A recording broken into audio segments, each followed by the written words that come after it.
우리가 하나님의 말씀, 성경 말씀이 주는 가장 큰 메시지 중에 하나는 내가 거룩하니 너희도 거룩하라 는 말씀입니다.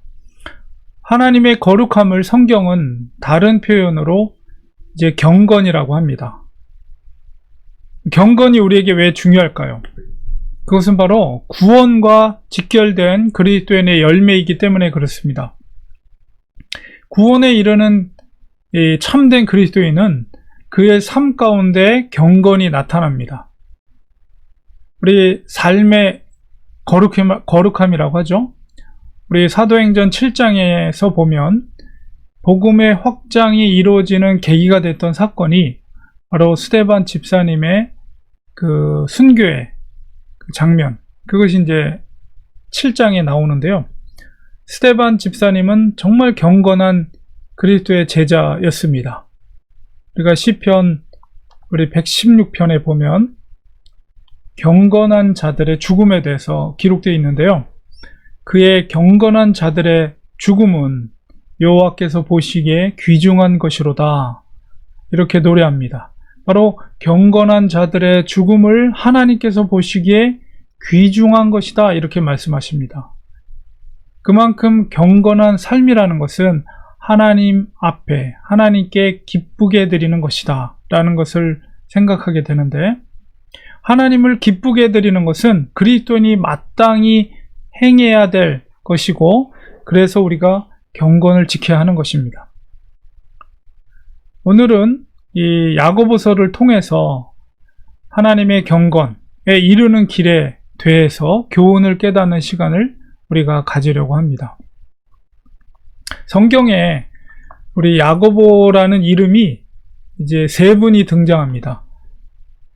가장 먼저 등장하는 야고보는 세베대 아들, 요한의 형제, 요한의 형이었던 세베대 아들 야고보입니다.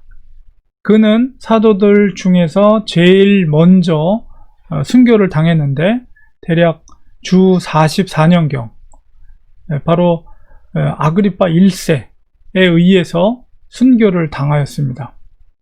두 번째 야고보는 알페오의 아들, 예수님의 제자였던 작은 야고보라고 합니다. 앞서 세베대 아들이 큰 야고보라고 하면 제자들 중에 이제 알페오의 아들은 작은 야고보다, 이렇게 칭하고 있고, 그리고 이제 세 번째 등장하는 야고보가 오늘 우리가 읽었던 말씀의 주인공인 예수님의 동생이었던 야고보입니다. 그는 사도행전 15장에 보면 예루살렘 공의회가 있었는데 그 공의회, 전체 모든 사도들이 모이고 제자들이 모였던 공의회의 그 총회장으로서의 역할을 감당했던, 초대교회 감독과 같은, 총회장과 같은 역할을 했습니다. 그리고 62년경에 순교를 당하게 되는데요. 유대 사람들, 유대인들에게 순교를 당하게 됩니다. 이 야고보서는 그가 순교 당하기 전에 곳곳에 흩어져 있던 유대인 출신 그리스도인들을 위해서 기록된 편지입니다. 우리가 이제 아침마다 사도행전을 읽고 있는데, 지금 이제 읽고 있는 본문이 이제 베스도 총독 앞에서 이제 재판을 받고 있는 사도 바울의 그 장면이죠. 근데 그 비슷한 시기에 조금 지나서 이제 이 예수님의 동생이었던 이제 야고보도 순교를 당하게 됩니다. 이 야고보서는 특별히 이제 율법과 복음의 관계를 잘 설명하고 있는데요. 그 혈통적인 그의 형이었던 예수님께서 말씀하셨던 복음이 무엇인지를 이 참된 경건을 통해서 설명하고 있습니다. 야고보는 경건을 구원에 이르는 삶의 열매로서 설명하고 있습니다. 구원에 이르는 능력은 복음이죠. 그런데 그 능력이 효과가 있기 위해서는 반드시 믿음의 열매로서 삶 가운데에 나타나는 모습으로서의 경건을 이 야고보는 설명하고 있어요. 오늘 본문 속에서 경건에 이르는 구체적인 길을 설명하고 있는데, 특별히 오늘 본문을 중심으로 해서 세 가지를 이야기하고 있습니다. 첫 번째는 뭐냐면 오늘 본문 속에서 성내지 말라는 거예요. 19절 20절에 있는 말씀처럼 성내는 것이 하나님의 의를 이루지 못한다, 이렇게 20절에 말하고, 너는 말하는 것을 더디하고 성내는 것을 더디하라, 이런 요구를 합니다. 우리가 화를 내는 것은 인간의 본성 중에 하나입니다. 그렇기 때문에 사람이 화를 안 내고 살 수는 없어요. 오히려 화를 안 내는 것이 정신건강에 좋지 않다고 이제 학자들이 말을 합니다. 야고보는 그렇기 때문에 오늘 19절 후반부에 뭐라고 말합니까? 성내지 마라가 아니라 성내는 것을 더디하라, 이렇게 말하고 있죠. 사람이 성내는 것이 하나님의 의를 이루지 못한다, 20절에 말하고 있는데, 오늘날에도 역시 이렇게 화를 많이 내는 것, 성내는 것 때문에 종종 사회적인 문제로 이렇게 신문에 나타납니다. 언론상에. 예를 들면은 이제 운전 중에 이제 무리한 끼어들기를 하는 사람들, 혹은 그것을 양보하지 않는 사람들, 그 화를 참지 못해서 결국 폭력 사태로 번지게 되고, 그것이 정말 지나쳐서 언론상에 보도되기도 하고요. 또 아파트의 위층 간의 소음으로 인해서 이 도가 지나쳐서 화가 나서 이웃 간에 전쟁 아닌 전쟁이 벌어지는 그런 일들도 이제 언론상에 보도가 되곤 하는데요. 특히나 이제 한국 분들의 그 얼굴 표정을 보면, 얼굴 표정, 평소에 다 이제 외국 사람들이 보면 다 한국 사람들은 화난 것 같다, 이렇게 이제 표현을 할 정도로 이제 한국 사람들이, 물론 요즘은 많이 바뀌긴 했는데 얼굴 표정이 별로 안 좋아요, 한국 사람들이. 자, 그런데 이렇게 화를 내는 것이 심각한 것은 앞서 살펴본 것처럼 그것이 하나님의 의를 이루는 것을 방해하기 때문입니다. 경건에 이르지 못하게 하는 것 때문에. 궁극적으로 그것은 구원과 연결된 것으로 이 야고보는 이야기하고 있어요. 그래서 야고보 사도가 제시하고 있는 방안은 무엇인가라고 했을 때, 너희는 19절 후반부에 듣기를 속히 하고 말하기를 더디하며 성내기를 더디하라, 이렇게 말하고 있습니다. 이 더디한다는 것은 다르게 표현하면 인내심을 가지라는 것이죠. 그러니까 말하는 것도 인내심을 가지고, 화를 내는 것도 인내심을 좀 가지라는 것이죠. 그것은 이제 한 번 더 생각하고 화가 나는 마음을 누그러뜨리라는 것입니다. 우리가 급하게 감정적으로 언행을 하게 되는 것은 정말 되돌릴 수가 없어요. 우리가 한 말, 한 행동을 다시 주워 담을 수가 없는 것처럼. 그래서 마음을 좀 누그러뜨리기 위한 시간을 갖는 것이 필요합니다. 화나는 템포를 조금 조절하게 되면 상대방의 입장을 한 번 더 생각하게 되고 폭력적인 언행을 사용하지 않게 됩니다. 대신에 내 생각과 감정을 호해하지 않는 방법으로 전달하게 되죠. 그러니까 정말 조금 인내하면서 참는 것이 필요해요. 물론 우리가 폭발하는 감정을 컨트롤한다는 것은 쉬운 일이 아닙니다. 아닙니다. 그러나 조금만 더 인내심을 가지고 이 성내는 것을 조절한다면 우리가 여과 없이 감정의 폭발로 야기되는 더 심각한 문제들을 미연에 방지할 수가 있다는 것이죠. 그래서 우리가 참을 수 없는 화가 일어날 때 우리가 심호흡을 한번 하시기 바랍니다. 하나에서 10까지 천천히 카운트하고 심호흡을 하면서 그런 여유 있는 시간을 조금만 가지면 바로 폭발하는 것보단 정말 지혜로운 것이죠. 이렇게 성내기를 더디하는 것은 성경의 지혜로운 가르침입니다. 이것이 바로 경건을 이루는 길이다라고 야고보는 이야기를 하고 있고, 바로 이것은 바로 인내의 미덕이라고 말할 수가 있죠. 우리 그리스도인들에게 있어서 중요한 덕목 중에 하나가 바로 이 오래 참는 것이며 인내하는 것입니다. 그래서 이것이 첫 번째로 말하고 있는 경건에 이르는 길이라 볼 수가 있고요. 두 번째로 21절에서 하나님의 말씀을 겸손함으로 받는 것입니다. 21절에 모든 더러운 것과 넘치는 악을 내버리고 너희 영혼을 능히 구원할 바 마음에 심어진 말씀을 온유함으로 받아라. 야고보는 더욱 심도 있게 경건의 대안을 21절에서 제시하고 있어요.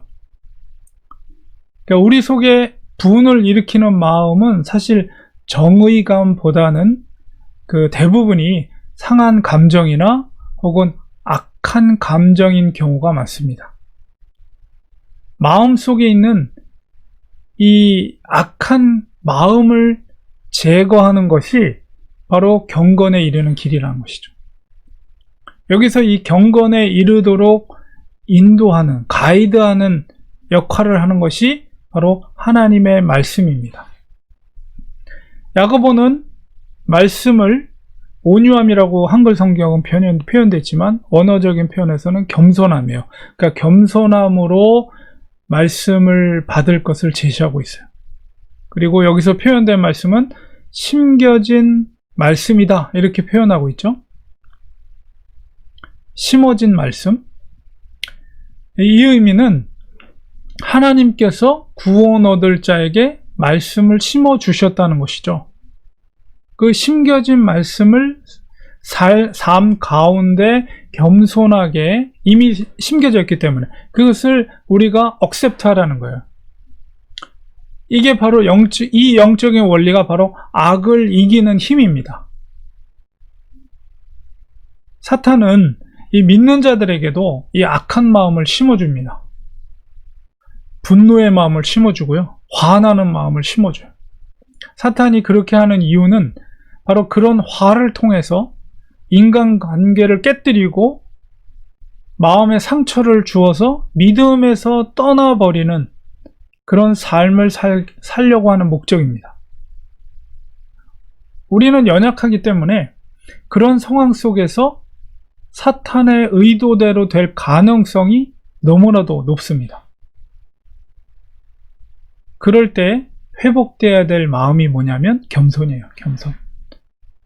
나를 낮추고 내 속에 하나님께서 심어주신 말씀을 인정하는 것입니다.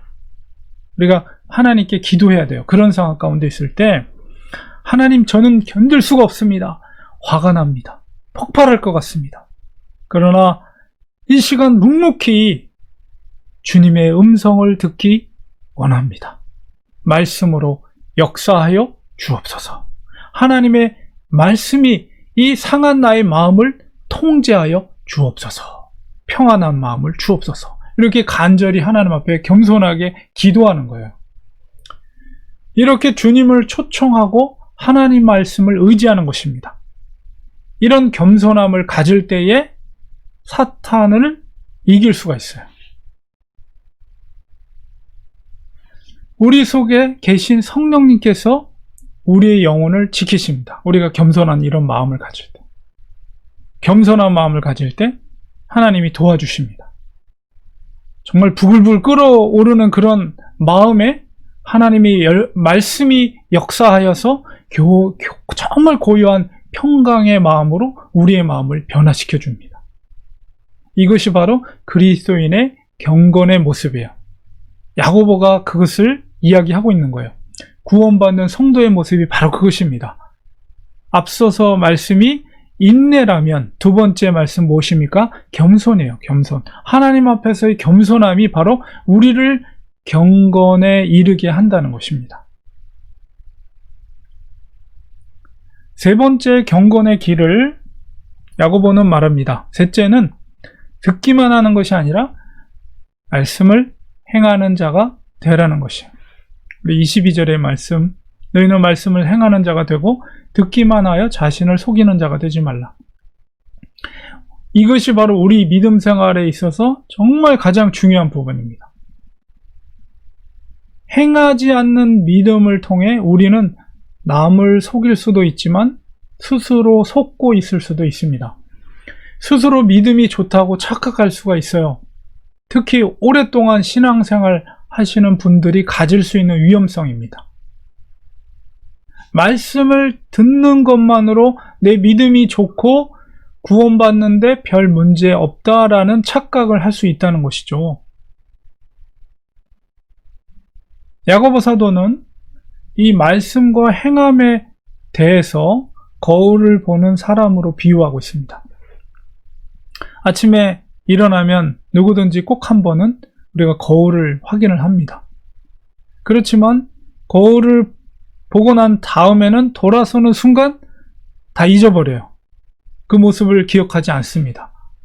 말씀을 듣기만 하고 행하지 않는 사람은 이렇게 쉽게 잊어버리는 자라는 것이죠.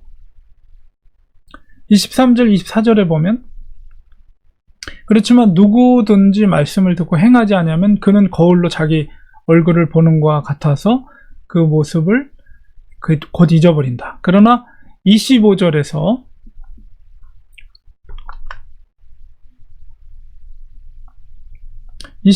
보면 자유롭게 하는 온전한 율법을 들여다보고 있는 자는 듣고 잊어버리는 자가 아니고 실천하는 자다, 이렇게 말하고 있어요. 자기의 모습을 쉽게 잊지 않고 늘 자신의 모습을 인식하는 자는 바로 자유롭게 하는 온전한 율법을 들어보는 자라고 이렇게 말하고 있죠. 이 자유롭게 하는 율법이라는 것이 뭡니까? 그것은 요한복음 8장 32절에 우리가 너무 잘 알고 있는 진리를 알지니 진리가 너희를 자유케 하리라, 이 말씀이 있죠. 이 진리는 복음을 의미하고 자유케 한다는 건 뭐예요? 바로 죄로부터의 자유, 그것을 통해 또 의롭게 되고 궁극적으로는 구원에 이르게 한다는 것이죠. 이게 복음의 능력입니다. 이 본문 속에서 25절에서 온전한 율법이라는 거, 온전하다는 것은 완전하다는, 퍼펙트하다는 그 원어적인 의미가 있어요. 원어적인 의미 헬라어. 그래서 이 완전한 율법이라는 것은 바로 이 완전한 율법이라고 표현한 것이 바로 복음을 의미하는 거예요. 복음의 능력은 사람에게 자유를 주는 능력이 있습니다. 그 완전한 율법을 보는 사람은 말씀을 듣고 잊어버리는 자가 아니라 행하는 사람이라는 거죠. 그래서 말씀을 행하는 자는 행하는 일로 그가 복을 받게 된다, 이렇게 말하고 있어요. 여기서 말하는 복이라는 것은 헬라어로 마카리오스라는 헬라어를 쓰고 있는데 원어적인 의미가 바로 최고의 축복이다라는 의미예요. 하나님으로 받은 최고의 축복이 무엇입니까? 그것은 바로 하나님 나라를 유업으로 받는 것이에요. 하나님이 세우신 나라의 모든 유업을 우리가 물려받는 것, 그것이 바로 최고의 축복입니다. 말씀을 듣고 행함을 통해 하나님의 나라의 유업을 받게 된다는 것입니다. 물론 그것은 구원을 받는다는 것이죠. 그런데 반면 26절에 보면 행하지 않는 믿음은 바로 자기를 속이는 것이며 헛것이다, 이렇게 분명히 야고보는 말하고 있어요. 누구든지 스스로 경건하다 생각하며 자기 혀를 재갈 물리지 아니하고 자기 마음을 속이면 이 사람의 경건은 헛것이라. 스스로는 경건하다 생각하지만 자기 혀를 재갈 물리지 않는다. 마음대로 말을 하고 특별히 자기 자랑을 하고 자기를 속이는 것, 이런 경건은 헛것이다, 거짓이라는 거죠. 이것은 당시의 종교 지도자들의 모습과 일치합니다. 그들은 성전에 올라오는 가난한 고아 과부를 율법의 잣대로 정죄하고 종교적인 기득권으로 경건의 모양을 스스로가 자랑하였어요. 그들의 신앙은 자기 자신을 속이는 것이며 그 경건은 헛것이다, 야고보는 분명히 말합니다. 이 헛것이라는 원어가 마타이오스라는 말인데요, 그 의미는 진리가 없다라는 의미입니다. 그 속에는 죄로부터 자유를 주는 진리가 없습니다. 그렇기 때문에 그것은 구원과는 관계가 없는 행위라는 것입니다. 주님께서는 그런 자들을 회칠한 무덤과 같다고 하셨어요. 겉은 하얀 회칠로 보기가 좋지만 그 속에는 조금만 삽으로 파고 들어가면 뭐가 있어요? 썩는 시체가 숨겨져 있는 그런 무덤과 같은 것입니다. 예수님의 그 공생의 기간 동안에 주님께서는 많은 사람들을, 다양한 부류의 사람들을 만났어요. 많은 죄인들도 만났어요. 그런데 그 만난 사람들 중에서 가장 욕설 같은 그런 심한 말을 퍼부었던 부류의 사람들이 바로 종교인들이었습니다. 바리새인들, 대제사장들. 가장 거룩해야 될 사람들이 하나님의 영광을 가리고 오히려 거짓된 행동을 했기 때문에 주님은 그들을 향해 진노했던 것이죠. 우리는 정말 그 두렵고 떨리는 마음을 가져야 돼요. 가장 거룩해야 될 교회가 혹은 성도들이 그 삶 가운데 거룩하지 않다면 주님은 지금도 그 거룩하지 못한 종교인들을 향해, 교회를 향해 진노하실 것입니다. 1장 20절에 그렇다면 진정한 경건은 무엇인가? 27절 말씀 속에서 하나님 아버지 앞에서 정결하고 더러움이 없는 경건은 곧 과와 과부를 그 환난 중에 돌아보고 또 자기를 지켜 세속에 물들지 아니하는 그것이다. 하나님 앞에서 정결하고 순결한 경건은 곧 고아와 과부를 환난 중에 돌보는 것입니다. 초대교회 당시에 정말 일반 서민들은 정말 사실 하루 먹고 살기가 어려운 삶을 살고 있었습니다. 예수님의 제자들은 대부분 어부들이었죠. 당시의 분봉왕이었던 헤롯 안티파스, 그 지역, 갈릴리 지역을 다스리고 있었던 분봉왕이 헤롯 안티파스인데, 이제 로마에 잘 보이기 위해서 갈릴리 주변에 로마식 도시를 세워서 로마의 그 어떤 황제 이름을 들어서 그것을 도시를 로마에 바쳤어요. 자, 그러기 위해서는 뭐가 필요합니까? 돈이 필요하죠. 그렇기 때문에 그 분봉왕이었던 헤롯 안티파스는 그 도시, 갈릴리 지역에 있는 사람들에게, 주민들에게 세금을 많이 걷어들였어요. 물론 배를 타는 어부들에게도 걷어들였는데 특별히 그물의 크기에 따라서 세금을 걷어들였다고 합니다. 그 서민들에게 있어서 세금을 내는 일은 너무나도 과중한 책임이었고 정말 그렇기 때문에 하루하루 살기가 어려웠어요. 더욱이 어부들은 고기를 잡지 못하는 날에는 너무나도 힘들었죠. 고기를 많이 잡아야 그래도 시장에 나가 팔고 세금을 낼 텐데 한 마리도 잡지 못하거나 이런 날은 너무 힘든 하루하루를 보냈겠죠. 그래서 서민들은 하루하루 먹고 사는 그런 생존의 삶을 살고 있었습니다. 그런 시대적인 상황 속에서 종교인들은 성전에서 성전세뿐만 아니라 다양한 형태의 종교세를 받았고 또 성전에서 장사를 하면서 결탁해서 그 장사하는 장사치들과 결탁해서 자기 배를 채웠다는 거예요. 반면에 고아와 과부들의 삶은 얼마나 고달팠을까요?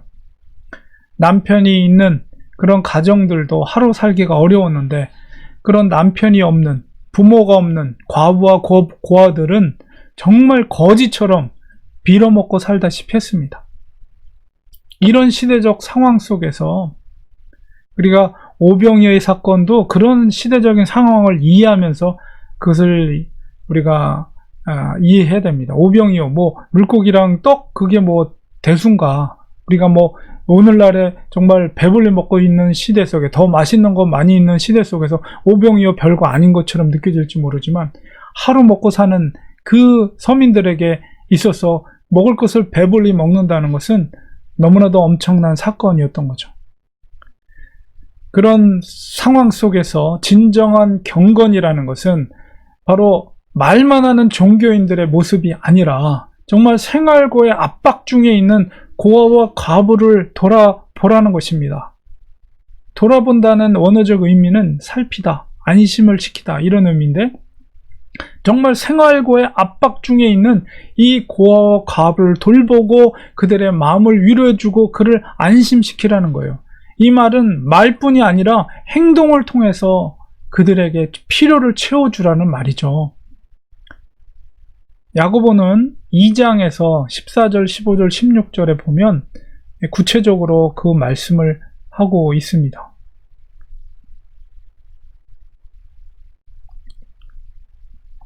행함이 있는 믿음에 대해서, 내 형제들아, 만일 사람이 믿음이 있노라 하고 행함이 없으면 무슨 유익이 있으리요? 그 믿음이 능히 자기를 구원하겠느냐? 만일 형제나 자매가 헐벗고 일용할 양식이 없는데 너희 중에 누구든지 그에게 이르되 평안히 가라, 덥게 하라, 배부르게 하라 하며 그 몸에 쓸 것을 주지 아니하면 무슨 유익이 있으리요? 이와 같이 행함이 없는 믿음은 그 자체가 죽은 것이라. 그 믿음이 죽은 것이라는 의미는 무엇입니까? 그 믿음은 효력이 없다는 거예요. 그 얘기는 뭐예요? 구원에 이를 수 없다는 거죠. 진정한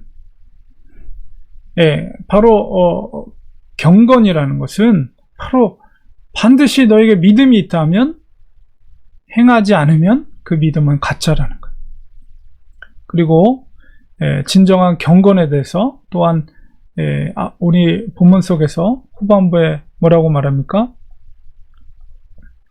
17절 후반부에 자기를 지켜서 세속에 물들지 아니하는 것이다, 이렇게 말하고 있어요. 이 세속이 이제 헬라어로 코스모스인데, 이 코스모스, 세상이라는 표현은 하나님의 통치와는 대조를 이루는 세속적인 가치관을 의미합니다. 그래서 영육간에 흠이 없도록 세상으로부터 자기를 지키라, 이제 원어적인 의미니까 그런 의미예요. 오늘날 교회가 세속화되는 이유가 뭡니까? 그것은 어떤 문제의 해답을, 방법을 자꾸 세상 속에서 찾으려고 그래요. 세상의 원리로 하려고 그래요. 그렇기 때문에 교회가 세속화되는 것입니다. 교인들도 역시 마찬가지. 세상의 방법대로 어떤 유익을 찾으려고 하고, 교인들도 쉽게 세상의 방법으로 그것을 하려고 합니다. 그렇기 때문에 교회가 세속화되고 교인들이 세속화돼요. 세속화된다는 건 뭐예요? 복음의 능력이 상실된다는 거예요. 맛과 빛을 잃어버린 그리스도인이 된다는 거예요. 세상 속에서 어떤 능력도 발휘하지 못한, 죽어버린, 이름만이 남아있는 교회가 된다는 것이죠. 그렇게 하다 보면 자꾸 쉬운 방법, 세상적인 방법을 하다 보면 돌이킬 수 없는 상황에 직면하게 되는 위기의식을 우리는 가져야 됩니다. 교회가 찾아야 할 방법의 답은 바로 하나님의 말씀 속에 있는 것입니다. 우리는 세상과 타협하지 말고 아무리 힘들어도 하나님의 말씀대로, 하나님의 말씀의 방법대로 행하는 것이 그리스도인이며 교회입니다. 절대 세상의 방법대로 하지 마시기 바랍니다. 세상의 원리대로 살아서는 안 됩니다. 타협하지 마시고 하나님의 말씀의 원리대로 사시기 바랍니다. 그것이 바로 내가 살고 교회가 사는 길입니다. 결론을 맺겠습니다. 우리가 경건을 지키는 것은 선택의 문제가 아니에요.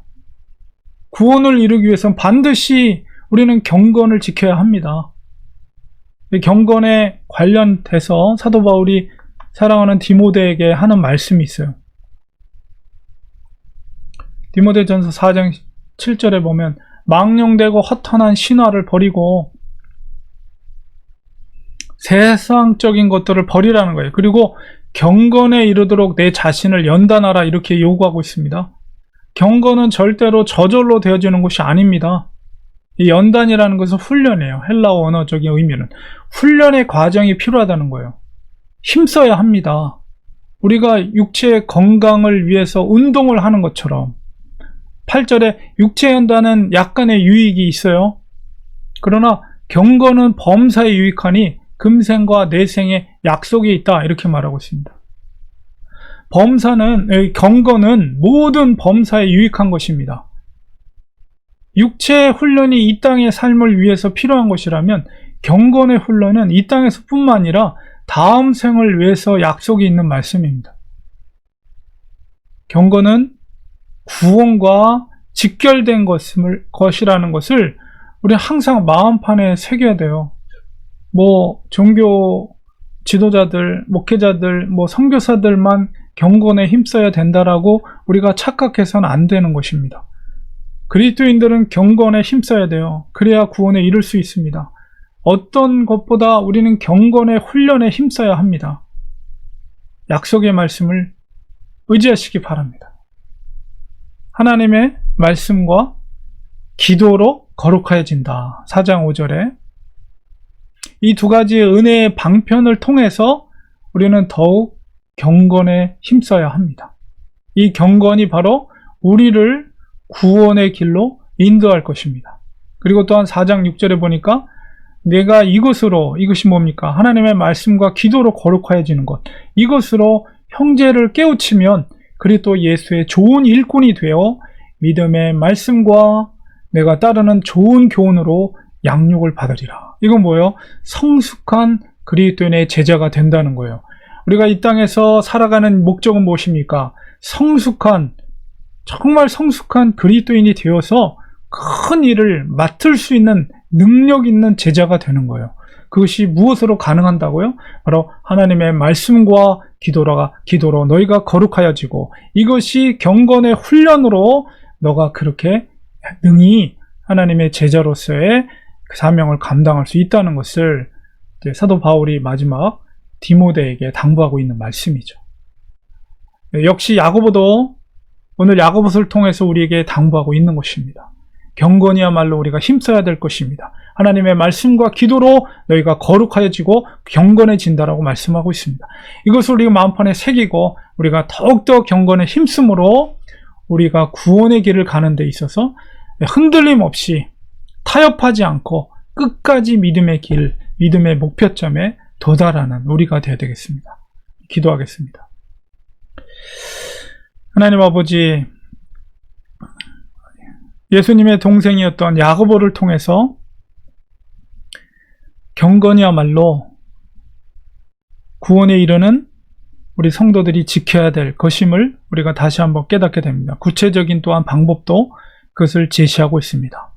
우리가 더욱더 정말 오래 참음과 겸손함과 또한 말씀의 행함을 통해서 경건에 이룰 수 있는 저희들 되게 하소서. 또 사도 바울의 말씀처럼 또 하나님의 말씀과 기도로서 더욱더 거룩함으로 경건에 힘쓸 수 있는 우리가 되게 하여 주셔서 장성한 그리스도인의 제자로서 능력 있는 하나님의 일들을 감당할 수 있는 저희들이 되도록 도와주시옵소서.